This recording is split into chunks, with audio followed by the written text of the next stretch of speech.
नमस्कार दोस्तों, स्वागत है आपके अपने YouTube चैनल रीडिंग लवर्स पर। दोस्तों, आज की जो वीडियो इसमें हम करने वाले हैं आपका हरियाणा में जो टीचर एलिजिबिलिटी जो टेस्ट है टीएचटी, पीटी या फिर पीआरटी वाला जो आपका फरवरी में होगा, तो आपके एग्जामों के लिए महत्वपूर्ण जो क्वेश्चन है आज की वीडियो में हम यहाँ पर करने वाले हैं। सभी यहाँ पर महत्वपूर्ण क्वेश्चन है और पहले जो एग्जाम हुए थे इनमें क्वेश्चन आ चुके हैं और अब जो एग्जाम होगा इसमें भी आपको यहाँ से क्वेश्चन देखने को जरूर मिल सकते हैं। तो वेरी इंपॉर्टेंट यहाँ पर ये रहने वाले हैं, जिसमें सबसे पहले हमने बाल विकास एवं शिक्षा शास्त्र से जो महत्वपूर्ण क्वेश्चन है इनको लिया है, तो जिसमें हमारा यहाँ पर पहला क्वेश्चन है। इसके साथ ही अगर आपने अब तक हमारे चैनल को सब्सक्राइब नहीं किया तो सब्सक्राइब कर लीजिएगा। और जिसने भी एचपीएससी में पीजीटी हिस्ट्री वाला एग्जाम दिया था तो उनका इंटरव्यू शेड्यूल भी आ चुका है और वो वाली वीडियो आपको इस वीडियो के अंत में मिल जाएगी। इसमें अपना शेड्यूल आप चेक कर सकते हैं अगर किसी ने अपना शेड्यूल नहीं देखा है, क्योंकि जल्दी ही जो आपके इंटरव्यू शुरू हो जाएंगे। तो अपने जो क्वेश्चन उनको अब हम देख लेते हैं, जिसमें पहला क्वेश्चन आएगा सूज के द्वारा सीखने का जो सिद्धांत है ये दिया था थॉर्नडाइक, पावलोव, कोहलर या फिर वुडवर्थ ने। तो सूज के द्वारा सीखने का सिद्धांत और किन के द्वारा दिया गया था, जो वर्धमान, कोफा, कोहलर जो है तो इनके द्वारा ये दिया गया था। तो यहाँ पर हमारा आंसर कौन सा रहेगा, ऑप्शन बी वाला। नेक्स्ट क्वेश्चन आ जाता है कार्य को आरंभ करने, जारी रखने और नियमित करने की जो प्रक्रिया है उसको कहा गया है प्रेरणा, सीखना, संवेदना या फिर प्रत्यक्षीकरण। तो कार्य को आरंभ करने, जारी रखने और नियमित करने की प्रक्रिया उसे क्या कहा गया है, तो प्रेरणा जो उसको कहा जाता है। नेक्स्ट आ जाता है विस्मृति। विस्मृति किसे कह देते हैं, भूलने को। तो विस्मृति या कम करने का उपाय क्या है, मतलब जो आपको याद रखते हैं उसे अगर आप भूल जाते हैं तो उसको भूलने को कम करने का जो उपाय है वो कौन सा है। सीखने में कमी है, सीखने की त्रुटिपूर्ण विधि है, पाठ की पुनरावृत्ति है या श्रवण करने में कम ध्यान देना है। तो विस्मृति कम करने का उपाय कौन सा है, ये वाला। पाठ जो होता है उसको दोबारा से बार बार याद करना। नेक्स्ट है क्रोध व भय। ये एक प्रकार है, अभिप्रेरणा के है, संवेग के है, परिकल्पना के है या फिर मूल प्रवृत्ति के हैं। तो क्रोध व भय किस प्रकार के ये माने गए हैं प्रकार, और इनको जो माना गया है तो ये संवेग जो होते हैं तो उसके अंतर्गत आते हैं। नेक्स्ट है दूसरे व्यक्ति के बाह्य व्यवहार की नकल। सीखना है, कल्पना है, अनुकरण है या फिर चिंतन है। तो दूसरे व्यक्ति के बाह्य व्यवहार की नकल क्या है, और इसमें देखें तो यहाँ पर रहेगा ऑप्शन बी वाला। तो दूसरे व्यक्ति के बाह्य व्यवहार की नकल अनुकरण है। अनुकरण क्या, जैसे मतलब आप एक परिवार है उसमें बड़ा बच्चा है और एक छोटा बच्चा है, तो छोटा बच्चा क्या है, बड़े बच्चे का अनुकरण करता है। या जैसे आपके परिवार है उसमें भाई बहन होते हैं छोटे बड़े, तो अगर आपका छोटा बहन या भाई है तो वो आपका नकल करता है, आपका अनुकरण करता है। जैसे जैसे जो काम आप करोगे वैसे वैसे ही काम जो आपका भाई भी करेगा अगर वो छोटा है, तो अनुकरण जो किया जाता है। तो दूसरे व्यक्ति के बाह्य व्यवहार की नकल अनुकरण। इसके बाद यदि पूर्व ज्ञान व अनुभव नए प्रकार के सीखने में सहायता करते हैं तो उसे हम कहेंगे नकारात्मक, सकारात्मक प्रशिक्षण या सीखना। यदि पूर्व ज्ञान व अनुभव नए प्रकार के सीखने में सहायता करते हैं तो क्या कहा जाएगा उसे, सकारात्मक प्रशिक्षण स्थान। मतलब जैसे आपने पहली क्लास में कुछ पढ़ा और उसी की मदद से आप कुछ नया भी सीख लेते हैं तो उसे कहेंगे हम सकारात्मक, मतलब सही काम हुआ है, पॉजिटिव कह सकते हैं आप। नेक्स्ट है सीखी हुई बात को स्मरण रखने या पुनः स्मरण करने की जो असफलता है उसको हम कल्पना, विस्मृति, स्मृति या फिर ध्यान क्या कहेंगे। सीखी हुई बात को स्मरण रखने या पुनः स्मरण करने की असफलता, मतलब जो कोई बात आपको याद है और वो आप भूल जाते हैं, बार बार जब उसे याद भी करते हैं तब भी आप उसमें सफल नहीं हो पाते हैं, तो उसे क्या कहते हैं, हम भूलना कह देते हैं, मतलब विस्मृति। नेक्स्ट है जो टर्मन है इनके अनुसार 90 से 100 की जो बुद्धिलब्धि वाले जो बच्चे होते हैं उनको माना जाता है। तो ये मंद बुद्धि की श्रेणी में आते हैं, सामान्य में आते हैं, श्रेष्ठ में आते हैं या क्षीण बुद्धि में आते हैं। तो किन के अनुसार, टर्मन के अनुसार 90 से 100 है या 110 है, वो बात एक ही है। तो ये जो यहाँ पर बच्चे जो आते हैं ये सामान्य बुद्धिलब्धि जो होते हैं उसके अंतर्गत आते हैं। 90 हो, 100 आ जाए एग्जाम में या 110 आ जाए तो ये सामान्य श्रेणी में आते हैं। पहले जो आपका सेट का एग्जाम हुआ था तो उसमें जो इस प्रकार का एक क्वेश्चन आया हुआ था।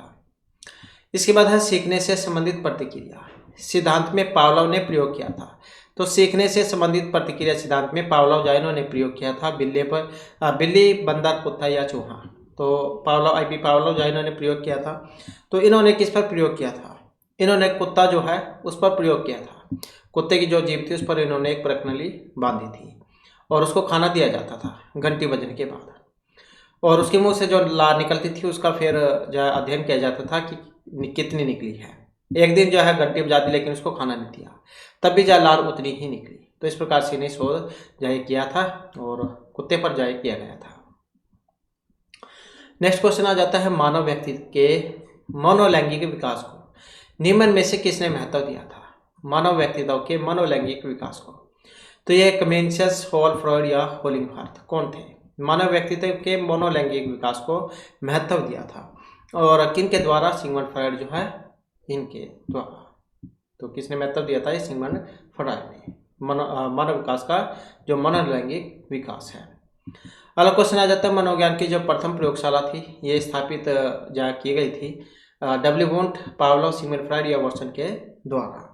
तो किन के द्वारा? डब्ल्यू वुंट जो है इनके द्वारा। नेक्स्ट क्वेश्चन आ जाता है, गैस्टोलट मनोविज्ञान की आधारशिला ये रखी थी फ्रांज ब्रेंटानो ने, मैक्स वर्दिमर ने, कर्ट लेविन ने या एडगर रूबिन ने। तो गैस्टोलट मनोविज्ञान की जो आधारशिला है ये रखी थी, तो किन के द्वारा? मैक्स वर्दिमर जो है इनके द्वारा। नेक्स्ट क्वेश्चन आ जाता है, संघनन सिद्धांत तो किससे संबंधित है? अधिगम, स्मृति, अभिप्रेरणा या सृजनात्मकता से। संघनन का सिद्धांत इसका संबंध है। अब इसका जो संबंध है ये किससे माना गया है? स्मृति जो होती है उससे इसका संबंध है। नेक्स्ट क्वेश्चन आ जाता है, क्षेत्र सिद्धांत निम्न में से किस वर्ग का योगदान है? व्यवहारविदों का है, संरचनावादियों का है, मनोविश्लेषकों का है या फिर गैस्टोलटवादियों का है? क्षेत्र सिद्धांत वेरी इंपॉर्टेंट यहाँ पर क्वेश्चन है, क्षेत्र सिद्धांत। तो इसका जो संबंध है ये गैस्टोलटवादी जो है, तो इनसे इसका संबंध है। नेक्स्ट आ जाता है भाटिया स्केल। भाटिया बैटरी परीक्षण भी आपने सुना होगा।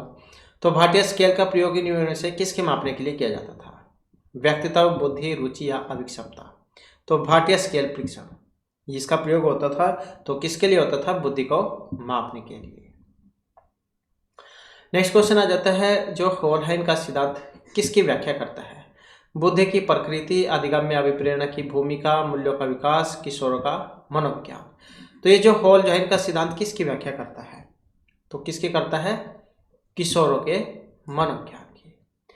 इसके बाद है व्यवहारिक क्षमताओं में वह सापेक्ष स्थायी परिवर्तन जो कि प्रबलित अभ्यास का परिणाम होता है उसे कहा जाता है अधिगम, अभिवृत्ति, अभिप्रेरणा या अभिक्षमता।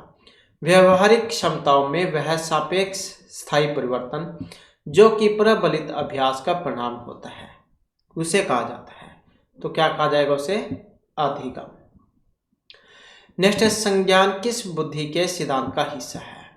संज्ञान प्रतिदर्श, समूह कारक, ये पिगलफोर्ड का सिद्धांत या फ्लूइड तथा क्रिस्टलाइज सिद्धांत। तो संज्ञान किस बुद्धि के सिद्धांत का हिस्सा है? तो किसका है? सिगमंड फ्रॉइड के सिद्धांत का। नेक्स्ट आ जाता है, 8 वर्ष के सुधीर की मानसिक आयु 10 वर्ष है उसकी बुद्धि लब्धि होती है। तो 8 वर्ष के सुधीर की मानसिक आयु अगर 10 है तो बुद्धि लब्धि उसकी होगी। और हमने आपको फार्मूला बताया था इसका निकालने का, मानसिक आयु बटे वास्तविक आयु गुणा 100। तो मानसिक वर्ष की जो 8 वर्ष का सुधीर है उसकी मानसिक आयु 8 वर्ष है और मानसिक आयु 10 वर्ष है। 8 वर्ष के सुधीर की मानसिक आयु 10 वर्ष है, उसकी बुद्धि कितनी होगी? बुद्धि लब्धांक तो कितना होगा? 100। मानसिक आयु बटे वास्तविक आयु गुणा 100। नेक्स्ट क्वेश्चन आ जाता है, संवेग का कौन सा सिद्धांत इस विचार को मानता है कि संवेगात्मक अनुभव संवेगात्मक व्यवहार पर आधारित होते हैं? तो संवेग का कौन सा सिद्धांत इस विचार को मानता है कि संवेगात्मक अनुभव संवेगात्मक व्यवहार पर आधारित होते हैं? तो जेम्स का लैंग सिद्धांत, हाइपोथैलेमिक सिद्धांत, सक्रियता का सिद्धांत या अभिप्रेरणा का जो सिद्धांत है। तो यहाँ पर कौन सा सिद्धांत है इसमें? और यहाँ पर है ये जेम्स लैंग सिद्धांत। संवेग का कौन सा सिद्धांत इस विचार को मानता है? जेम्स लैंग सिद्धांत कि संवेगात्मक अनुभव संवेगात्मक व्यवहार पर आधारित है। अगला क्वेश्चन है, किसी इच्छा या आवश्यकता में रुकावट पड़ने पर उससे उत्पन्न होने वाला संवेगिक तनाव वो कहलाता है। तो किसी इच्छा या आवश्यकता में रुकावट पड़ने पर उससे उत्पन्न होने वाला संवेगिक तनाव उसे हम द्वंद्व, चिंता, कुंठा या तनाव क्या कहेंगे? तो क्या कहेंगे हम उसे? कुंठा। किसी इच्छा या आवश्यकता में रुकावट मतलब बाधा पड़ना और उससे उत्पन्न होने वाला संवेगिक तनाव, मतलब जो काम आप करना चाहते हैं तो अगर उसमें बीच में कोई बाधा आ जाती है तो उसके आपके मन के ऊपर जो प्रक्रिया होगी, जो तनाव होगा उस वो वाला, तो कुंठा कहा गया उसे। नेक्स्ट है कोहलबर्ग का सिद्धांत किस विकास से संबंधित है? भाषा, नैतिक, सामाजिक या शारीरिक विकास से? तो कोहलबर्ग का सिद्धांत वेरी वेरी इंपॉर्टेंट क्वेश्चन है। कोहलबर्ग का सिद्धांत, तो इसका जो संबंध है नैतिक विकास के सिद्धांत से है। इसके बाद है अभिकर्म योजित अधिगम का प्रत्यय। अभिकर्म योजित अधिगम का प्रत्यय दिया था सियालहर, स्किनर, थॉर्नडाइक या वॉटसन ने। तो अभिकर्मित योजित अधिगम का प्रत्यय, तो इसका जो संबंध है ये स्किनर से है। इसके बाद जब मानव शरीर के एक भाग को दिए गए प्रशिक्षण का अंतरण दूसरे भाग में हो तो उसे हम कहेंगे। जब मानव शरीर के एक भाग को दिए गए प्रशिक्षण का अंतरण दूसरे भाग में हो तो उसे हम कहेंगे ऊर्ध्व, क्षैतिज, द्विपार्श्विक या कोई सा भी नहीं, तो उसे हम क्या कहेंगे? उसे कहेंगे हम द्विपार्श्विक अंतरण। नेक्स्ट है दिए गए प्राप्तांकों के समूह में जो प्राप्तांक बहुधा सबसे अधिक बार आता है उसे हम कहते हैं। तो दिए हुए प्राप्तांकों के समूह में जो प्राप्तांक बहुधा सबसे अधिक बार आता है उसे हम बहुलांक, मध्यमान, मध्याह्न या मानक, पिछला, तो उसे हम क्या कहेंगे? उसे कहेंगे हम बहुलांक। नेक्स्ट है क्रिया प्रसूत अनुबंधन का सिद्धांत, वेरी वेरी इंपॉर्टेंट है क्वेश्चन, बहुत ज्यादा एग्जाम में आता भी है। तो क्रिया प्रसूत अनुबंधन का सिद्धांत यह दिया था आईपी पावलोव, थॉर्नडाइक, स्किनर या कोहलर ने। क्रिया प्रसूत अनुबंधन का सिद्धांत किसने दिया था? स्किनर ने। नेक्स्ट आ जाता है अल्बर्ट बंडोरा, तो इनका भी सिद्धांत है, वेरी वेरी इंपॉर्टेंट क्वेश्चन है क्योंकि एक सिद्धांत वाला क्वेश्चन जो है आपको एग्जाम में देखने को जरूर मिल सकता है। तो अल्बर्ट बंडोरा का सिद्धांत है सामाजिक अधिगम का, व्यवहारात्मक विकास का, संज्ञानात्मक विकास का, मनोसामाजिक सिद्धांत। तो अल्बर्ट बंडोरा जो है इनका कौन सा सिद्धांत था? तो इनका जो सिद्धांत है इसका नाम है सामाजिक अधिगम का सिद्धांत। नेक्स्ट क्वेश्चन है मानसिक आयु का प्रत्यय दिया था विनय साइमन, स्टर्न, टर्मन या सिरिल बर्ट ने। मानसिक आयु का प्रत्यय, अब मानसिक आयु का जो प्रत्यय है किसने दिया था? विनय साइमन जो है इन्होंने दिया था ये। नेक्स्ट आ जाता है इनमें से कौन सा सीखने का एक नियम नहीं है? सीखने का तत्परता, तनाव, प्रभाव या अभ्यास का नियम। तो थॉर्नडाइक जो उन्होंने 3 मुख्य और 5 गौण नियम बताए थे, तो इनमें कौन सा सीखने का नियम नहीं है? अब नहीं है कौन से वाला? जो ये ऑप्शन बी में आया है तनाव का नियम। तो ये 3 मुख्य है, तत्परता, प्रभाव, अभ्यास का नियम, ये वाला इसमें नहीं है। 5 ये गौण थे, 3 मुख्य 5 गौण। नेक्स्ट आ जाता है जीन पियाजे मुख्य रूप से किसके अध्ययन के लिए जाने जाते हैं? जीन पियाजे मुख्य रूप से किसके अध्ययन के लिए जाने जाते हैं? भाषा विकास, यौन विकास, संज्ञानात्मक विकास या सामाजिक विकास के लिए। तो जीन पियाजे यहाँ पर जाने जाते हैं, तो किसके लिए इनको जाना जाता है? उनका जाना जाता है संज्ञानात्मक विकास के सिद्धांत के लिए। वेरी वेरी इंपॉर्टेंट क्वेश्चन है, जीन पियाजे का कौन सा सिद्धांत है? संज्ञानात्मक विकास का सिद्धांत। तो ये तो जो हमारे यहाँ पर आपके बाल विकास एवं शिक्षा शास्त्र जो है इसके महत्वपूर्ण क्वेश्चन थे। और इसके बाद फिर हमारा जो अन्य सब्जेक्ट है इसके जो हमारे महत्वपूर्ण क्वेश्चन हैं वो आ जाते हैं। तो जिसमें हमारा जो यहाँ पर पहला क्वेश्चन है युयुत्सु, जो है इसका मतलब आपने यहाँ पर बताना है, इसका मतलब क्या होता है युयुत्सु का। अब इसका जो अर्थ है यहाँ पर मरने की इच्छा, युद्ध में अमर होने वाला, युद्ध की इच्छा या दूसरों को रुलाने वाला। तो युयुत्सु जो इसका मतलब क्या है? और इसका अर्थ है यहाँ पर युद्ध की इच्छा रखने वाला। ये कई बार तो शुद्ध में पूछ ले जाता है युयुत्सु। तो दोनों ही तीनों जो यहाँ पर हर्ष ओ है इसमें छोटे ओ, तो युद्ध की इच्छा करने वाला कह देते हैं युयुत्सु। नेक्स्ट है कौन सा विलोम शब्द यहाँ पर सही नहीं है? पूर्व, साक्षर, निरक्षर, ज्ञानी, अज्ञानी, साकार, निराकार, एक सही नहीं है इसमें। अब वो कौन से वाला है? तो ये वाला पूर्व, अपूर्व, साक्षर, निरक्षर, मतलब पढ़ा लिखा और अनपढ़ कह देते हैं ज्ञानी, अज्ञानी, साकार, निराकार। तो ये पूरा अपूर्व है। इसके बाद कौन सा शब्द यहाँ पर एक पुल्लिंग है? टोपी, पर्वत, नदी, मिट्टी, पुल्लिंग है वो कौन से वाला है, तो ये ऑप्शन 3 वाला। तो ये पर्वत शब्द जो आया है यही यहाँ पर पुल्लिंग है इसमें। इसके बाद किस वाक्य में सकर्मक क्रिया का प्रयोग हुआ है।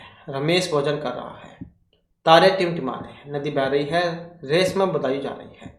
अब सकर्मक है, अब कर्म पहचान सकते हैं, इसमें कर्ता भी है, कर्म भी है, क्रिया भी है, तो यही से आंसर हो जाएगा। क्योंकि कर्म सकर्मक कौन सा होगा, कर्म जिसमें कर्म होगा, इसमें नहीं है तारे टिमटिमा रहे हैं, नदी बह रही है, रेस में बधाई जा रही है। तो सकर्मक मतलब कर्म होना चाहिए। रमेश भी है, भोजन भी है और क्रिया भी है। नेक्स्ट आ जाता है मूर्धन्य व्यंजन। ऋतु साना मूर्ध होता है, मतलब री त्वर्ग और रा और सा, इनका जो उच्चारण है हमारी मूर्धा जो है इससे होता है, तो ये हो जाएगा इसका। इसके बाद आ जाता है कक्षा में बहुत से बच्चे थे, इसमें विशेषण का कौन सा भेद है। कक्षा में बहुत से बच्चे थे, समुदाय का है, परिमाण है, निश्चित है या अनिश्चित संख्या है। अब बहुत से बच्चे थे, तो इसमें देखें तो क्या है, क्योंकि संख्या का हमें इसमें पता नहीं है कि 10 है, 20, 50, 100 कितनी है, तो अनिश्चित संख्यावाचक है ये। नेक्स्ट है नल बूंद बूंद टपक रहा है। वाक्य में रेखांकित जो है ये एक विशेषण का उदाहरण है, क्रिया विशेषण है, क्रिया है या सर्वनाम है, तो क्या चीज है यहाँ पर ये। तो यहाँ पर अगर हम देखें तो ये क्रिया की विशेषता है, तो मतलब जैसे क्रिया हो रही है टपकने की, तो क्रिया की विशेषता है बूंद बूंद करके टपकना। जो संज्ञा सर्वनाम की विशेषता बताएंगे विशेषण, और विशेषण की विशेषता बताएंगे क्रिया विशेषण। तो ये क्रिया की जो है, क्रिया क्या मतलब टपकने की क्रिया हो रही है, तो इसकी विशेषता बता रहे हैं कि वो बूंद बूंद होकर टपक रहा है, तो यही से आंसर इसका हो जाएगा। अगला क्वेश्चन आ जाता है सुगंधित कस्तूरी की लोभी शिकारी राजस्थानी हिरणों का अवैध शिकार करते हैं। वाक्य में 3 विशेषण 3 विशेषण है। सुगंधित कस्तूरी की लोभी शिकारी राजस्थानी हिरणों का अवैध शिकार करते हैं। 2 विशेषण 2 विशेष्य, 4 विशेषण 4 विशेष्य, 3 विशेषण 4 विशेष्य है, तो क्या है इसमें। तो यहाँ पर जो इसमें माने गए हैं 4 विशेषण हैं और 4 ही विशेष्य हैं। विशेषण की जो विशेषता पाएंगे, मतलब 4 विशेषण और 4 विशेष्य है। इसके बाद है इनमें से किस वाक्य में संप्रदान है। संप्रदान कारक कर्ता ने कर्म को कौन से संप्रदान के लिए। राजा ने निर्धनों को कंबल दिए, मेरा घर स्टेशन से बहुत दूर है, राम घर पर सो रहा है, निसार खेलता है। तो यहाँ पर अब आपने संप्रदान वाली क्रिया बतानी है कौन से में हो रही है। तो देने में जो होती है, दा धातु जो है देने अर्थ में होती है, तो चतुर्थी भक्ति मतलब संप्रदान कारक उसमें होता है। राजा ने निर्धनों को कंबल दे दिए, मतलब एक बार बांट दिए तो बांट दिए। अगर आता मतलब धोबी को कपड़े देते हैं तब षष्ठी भक्ति में बनता है संबंध वाले में, लेकिन यहाँ पर ये कंबल जहाँ परमानेंटली दे दिए गए हैं तो इसमें संप्रदान कारक होगा। इसके बाद है व्याकरण में संधि का मतलब है 2 पदों का मेल, वर्ण शब्द का, 2 शब्दों का प्रथम पद के अंतिम और द्वितीय पद के प्रथम वर्ण में मेल। संधि क्या होती है, संधि को क्या कह देते हैं, संहिता भी कह देते हैं इसको। तो इसका मतलब क्या है यहाँ पर, इसका अर्थ है जैसे आप रमेश हैं, सुरेश है, इस प्रकार से संधि करते हैं, तो जो जमा से पहले और इस जमा से पहले का मतलब इसे क्या कहते हैं, प्रथम पद का तो अंतिम है, ये जो प्रथम पद है इसका तो है अंतिम, और जो ये दूसरा पद है इसका शुरुआत है ये।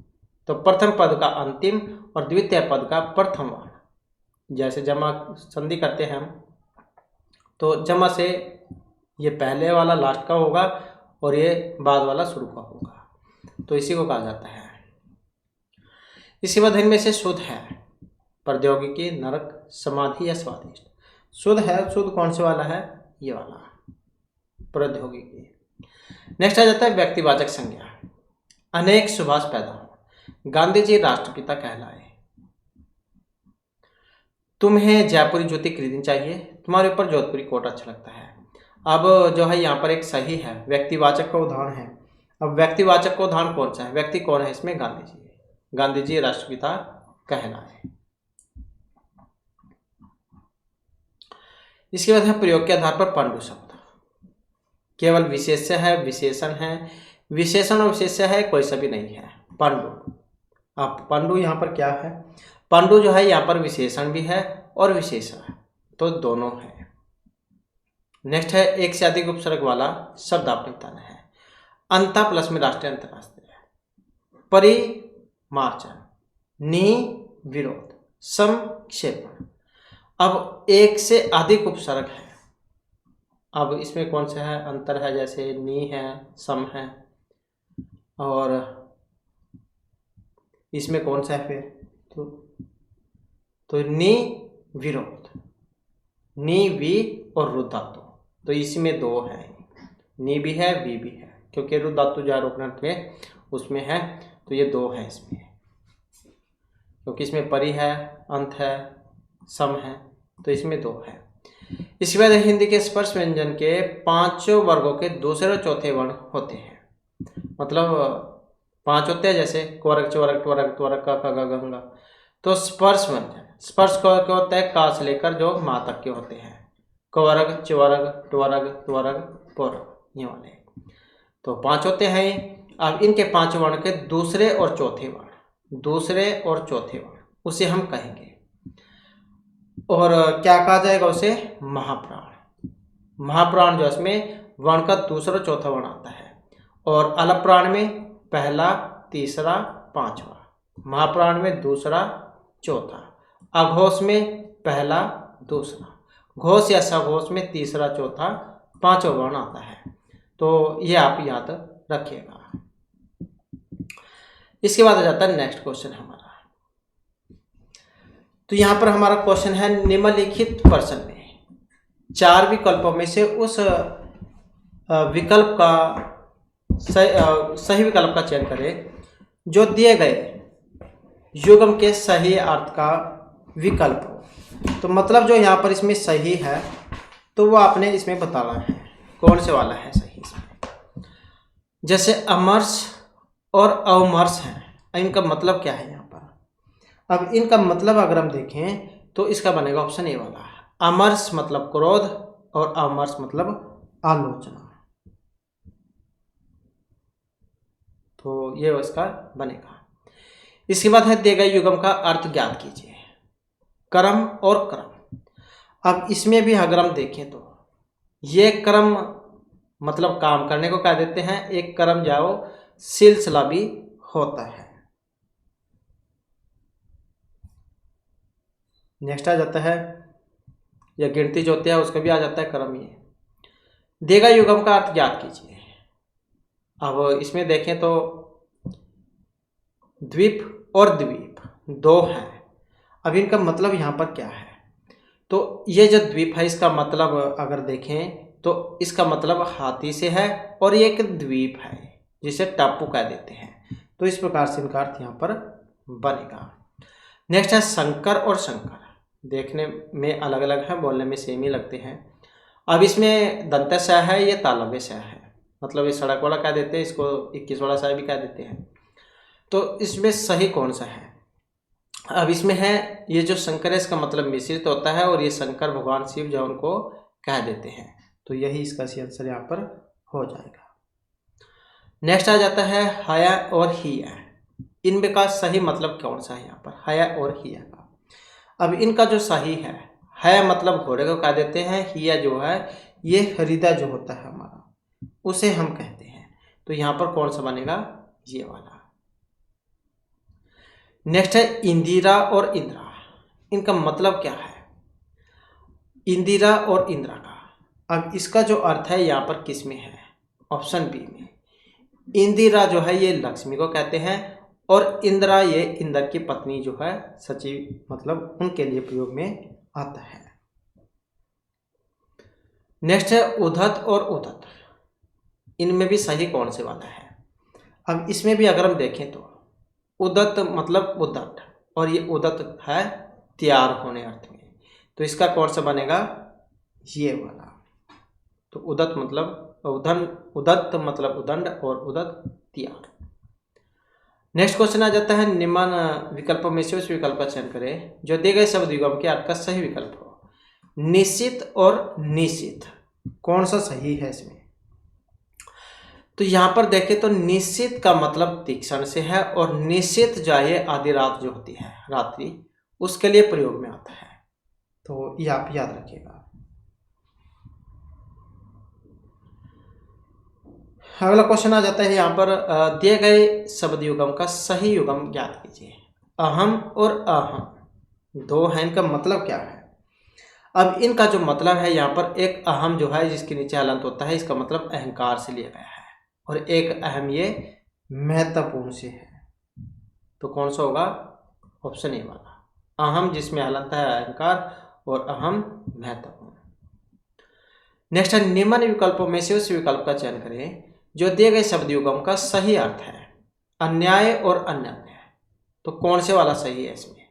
अब इसमें जो यहाँ पर सही है ये वाला, अन्य अन्य, अन्य अन्य कह देते हैं दूसरा दूसरा दूसरा, और अन्य अन्य इसका मतलब परस्पर से है।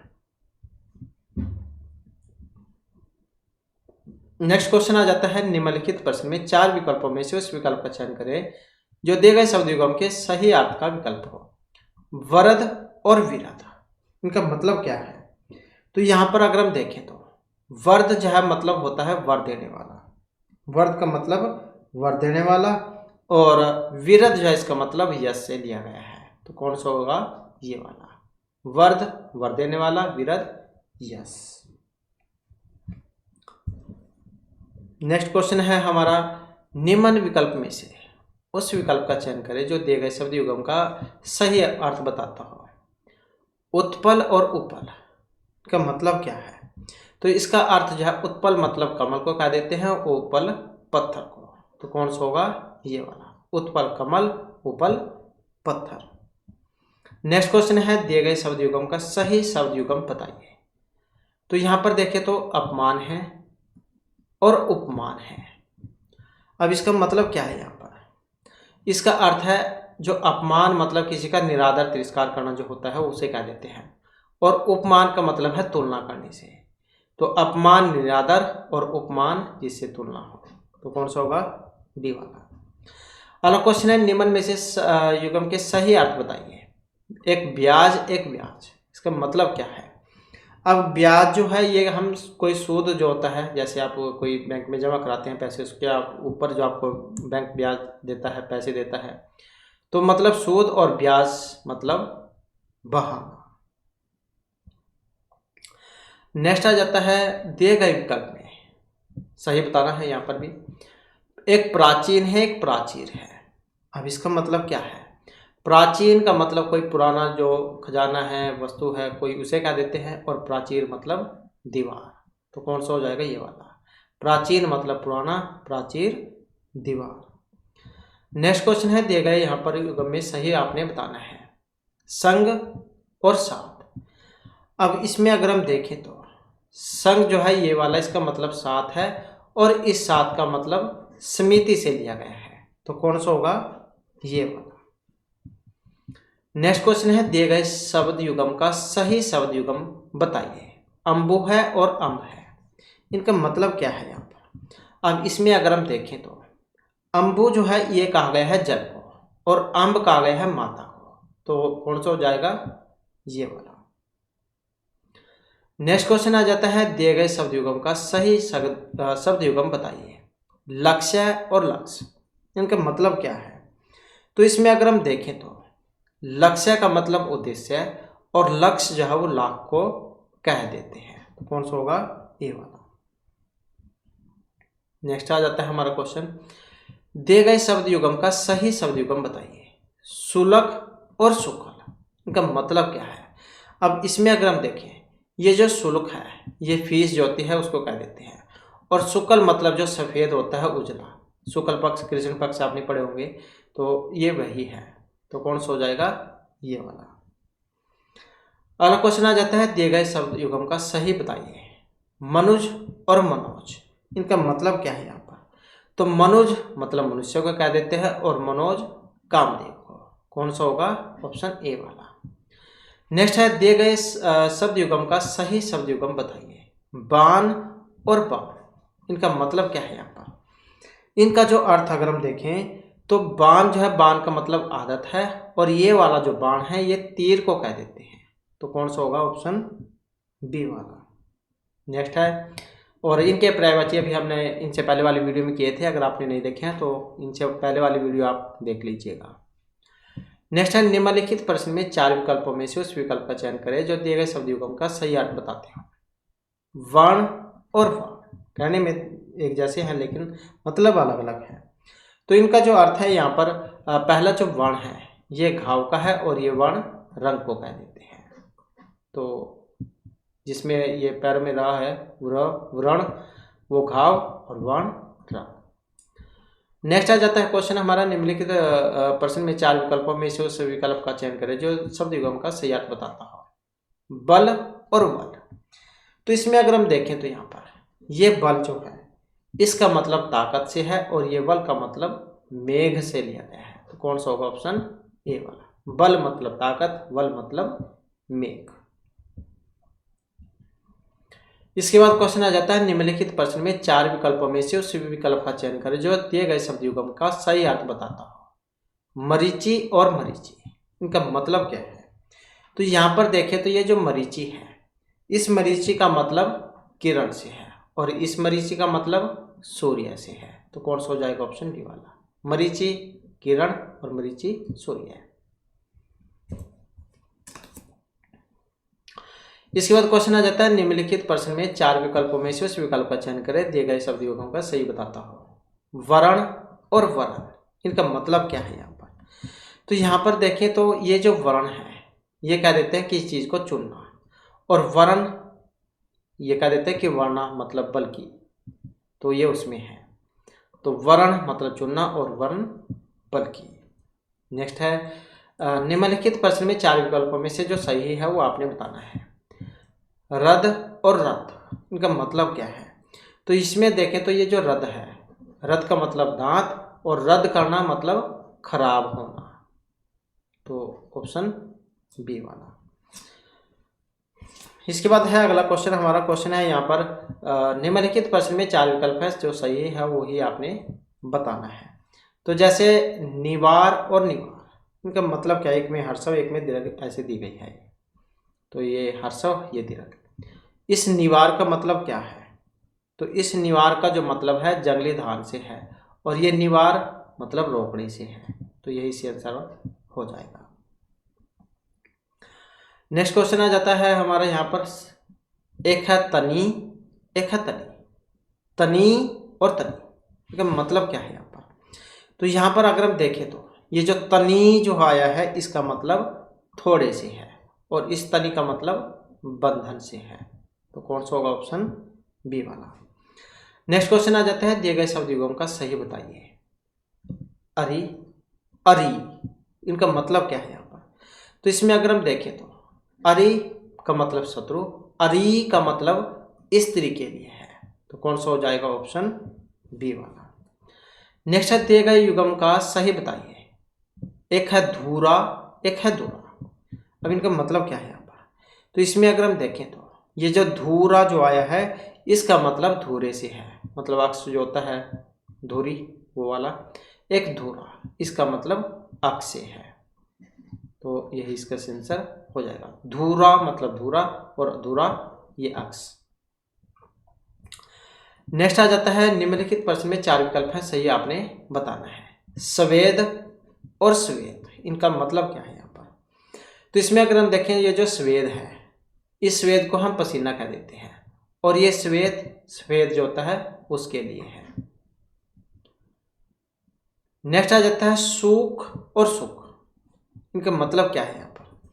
अब इसमें अगर हम देखें तो सुख मतलब जौ, और सुख मतलब सुग्गा। सुख तो तभी आ जाता है।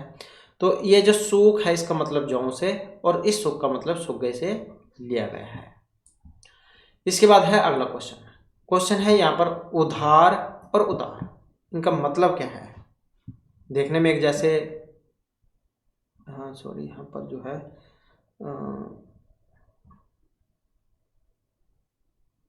हाँ ये जो है उधार, ये जो है मतलब किसी कष्ट से जो मुक्ति है उससे लिया गया है, और इस उदार का मतलब जो कर्ज है ये उससे है। तो ऑप्शन डी वाला है इसका। हाँ, तो उद्धार मतलब कष्ट से मुक्ति और उदार कर्ज, ऑप्शन डी वाला।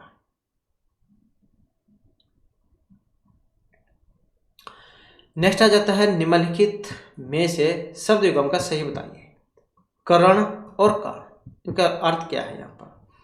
इसमें अगर हम देखें तो करण इसका मतलब साधन से है और इस कर्ण का मतलब कान से है। नेक्स्ट है निम्नलिखित प्रश्न में 4 विकल्प है, सही बताइए। अनिष्ट और अनिष्ट, इनका मतलब क्या है। तो ये जो पहला है अनिष्ट, इस अनिष्ट का मतलब बुरे से है और अनिष्ट का मतलब निष्ठाहीन से है। कौन सा होगा, बी वाला। अगला क्वेश्चन है यहाँ पर 4 विकल्प, तो सही बताना है।